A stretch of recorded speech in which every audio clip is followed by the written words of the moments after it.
Atom bomb میرا ہے، missile میرا ہے، کہ ایٹم بم میرا ہوگا، میزائل میرا ہوگا، طیارہ میرا ہوگا، لڑاکا سامان میرا ہوگا، لیکن اس کو استعمال کرنے کا اختیار بین الاقوامی معاہدات کے تحت ان اداروں کو ہوگا، میرے ملک کا اختیار ختم ہو جائے گا۔ یہ اہلیت ہے ہماری؟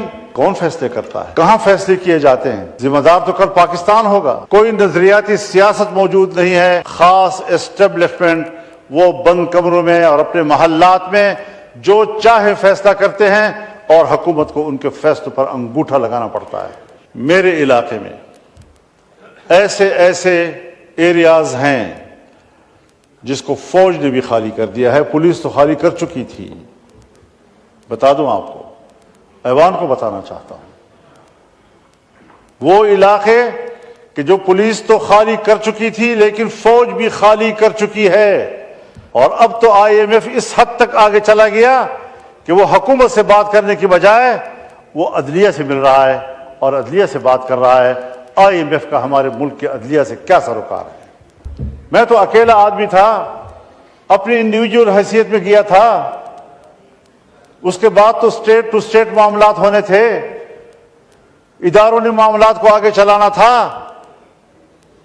یہ اہلیت ہے ہماری کہ آپ کا ایک شہری اپنے وطن عزیز کے تحفظ کے لیے، اپنے وطن عزیز کی خدمت کے لیے، ملک کو ایک بڑے شورش سے بچانے کے لیے 75 سال ہم نے کشمیر کے محاذ پر انڈیا کے ساتھ آزمائشوں میں گزاری، اب ایک نئی آزمائش کے لیے ایک نئی سرحد ہم کھول رہے ہیں۔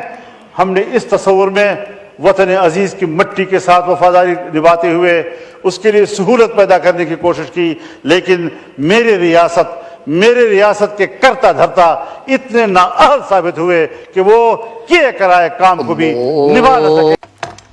جی مولانا صاحب کا مائک کھولا۔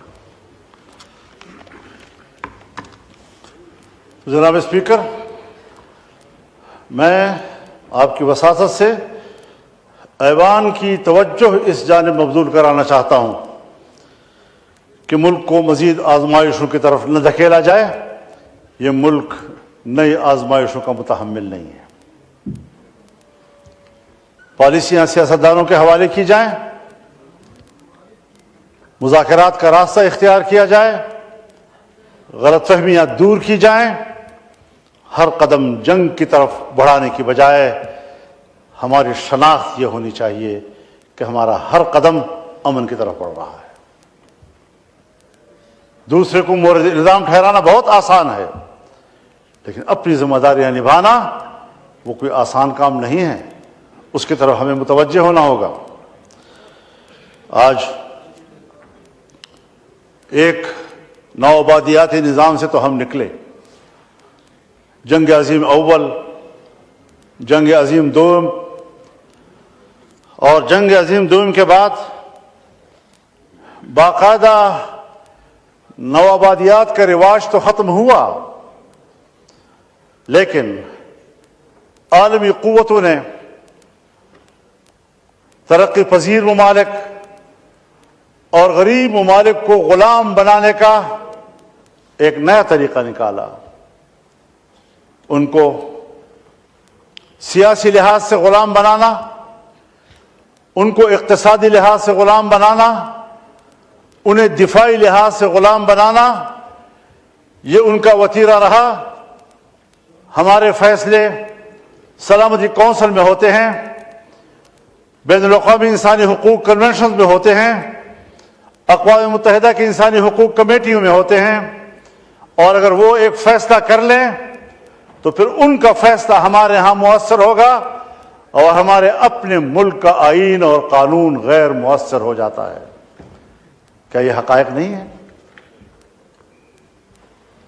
ہماری معیشت بین الاقوامی اداروں کے حوالے کر دی گئی ہے۔ آج ہماری معیشت کو آئی ایم ایف کنٹرول کرتا ہے، F A T F control کرتا ہے، دوسرے قرضے دینے والے ادارے کنٹرول کرتے ہیں۔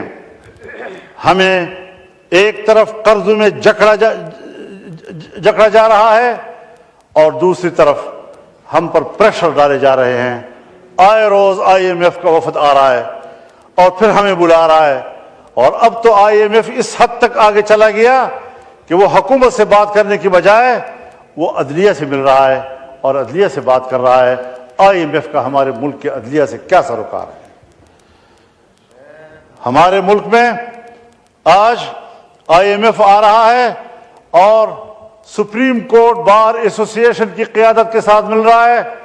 بار ایسوسی ایشن کے ساتھ IMF کا اور FATF کا کیا تعلق ہے؟ کیا تحفظات ہیں اس کے؟ اور پھر اس کی پاداش میں ہم ادارے بناتے ہیں، احتساب کے ادارے بناتے ہیں، نیب کے ادارے بناتے ہیں، FIA کو متحرک کرتے ہیں، اور سارا بوجھ ان کا دو طبقوں کے اوپر آتا ہے۔ ایک کاروباری طبقہ جو ملک میں انویسٹ کر رہا ہوتا ہے، چھوٹی چھوٹی باتوں پر ان کو پکڑا جاتا ہے، ان کی فائلیں بنائی جاتی ہیں، ان کی پیشیاں ہوتی ہیں، ان کو سزائیں دی جاتی ہیں، اور دوسرا سیاستدانوں کے خلاف اس کو استعمال کیا جاتا ہے تاکہ ایک سیاستدان اور ایک حکومتی پارٹی کو بدنام کیا جائے، دوسرے کو اس کی جگہ دی جائے۔ اس مقصد کے لیے بین الاقوامی ادارے میرے ملک میں مداخلت کر رہے ہیں۔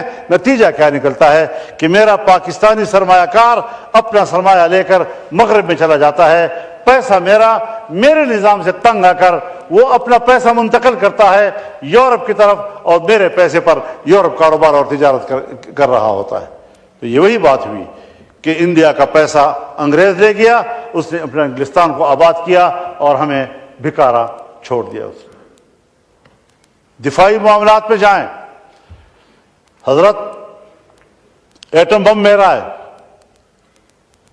میزائل میرا ہے، لیکن بین الاقوامی ادارے مجھے مجبور کر رہے ہیں اس پہ دستخط کرو، اس پہ دستخط کرو، اس پہ دستخط کرو، اور مجھے بین الاقوامی معاہدات پر دستخط کرنے کے بعد یہاں پہنچایا جا رہا ہے کہ ایٹم بم میرا ہوگا، میزائل میرا ہوگا، طیارہ میرا ہوگا، لڑاکا سامان میرا ہوگا، لیکن اس کو استعمال کرنے کا اختیار بین الاقوامی معاہدات کے تحت ان اداروں کو ہوگا۔ میرے ملک کا اختیار ختم ہو جائے گا۔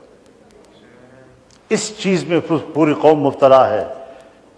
کس طریقے سے وہ میرے ہی ہاتھوں سے میرے بھائی کو مروڑ کر میرے سرمایہ کو اپنے ملکوں میں منتقل کر رہا ہے، کس طریقے سے وہ میرے ہاتھ پاؤں باندھ کر مجھے غیر مسلح کر رہا ہے، اور میرے اپنی صلاحیت وہ میرے دفاع میں استعمال نہیں ہو سکتی، ان کی اجازت سے استعمال ہوگی۔ میری پارلیمنٹ قانون سازی نہیں کر سکتی، اگر قانون سازی کرے گی تو کہیں گے بین الاقوامی آج ہم نے یہاں پر 26ویں ترمیم پاس کی، 26ویں ترمیم کے ساتھ ایک قانون دینی مدارس کے حوالے سے پاس کیا یہاں سے۔